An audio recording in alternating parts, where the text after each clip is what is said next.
مساء الفل على الدنيا كلها. كلبتنا الحلوة جابت لنا 4 زي ما انتوا شايفين. انتوا شايفينه طبعا ان هو كلب مثلا ارجنتيني، كلب بلجيكي، كلب من اللي هو دوبرمان وسوبرمان والكلام ده. لا انا عايز اقول لكم ان هو كلب بلدي. ايوه بلدي، لان البلدي في بلده بلدي. يعني احنا قلنا ايه، ما نجيبش بقى ارجنتيني ولا الكلام الفاضي اللي انتوا بتسمعوه دوبرمان، وواحد بيقول لي هات لك كلب ايه جيرمان. يا باشا الجيرمان في بلده بلدي. الكلبة دي يعني انا بلعب اهو في الكلاب وهي جنب مني تعالش. تعالي تعالي اهو. شفت البلدي في بلده، البلدي في بلده بلدي.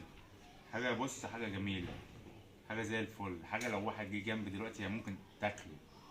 وبقى بص اهو، يعني ادي الاطفال بتاعتي اهو. عارف بقى ده بقى لو ارجنتيني بقى ولا بلجيكي ولا الكلام الفاضي اللي انتوا بتسمعوا عنه ده، كان ممكن ياكلك. اه ياكلك، مالهمش امان. لكن البلدي في بلده بلدي. انت بقى ما تقوليش ما تروحش تجيب لي واحد ارجنتيني ب 50 60 الف جنيه.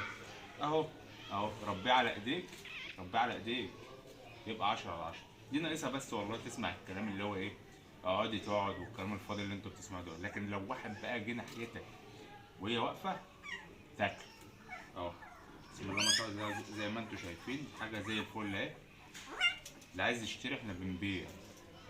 ايوه بنبيع، بس مش بفلوس، بمقابل. هات لنا بقى واحد جيرمان وخد لك واحد بلد. عقبال الجميع يا جماعه. السباع بتاعهم ان شاء الله الخميس الجاي. كله يحضر يا جماعه. يلا مع السلامه.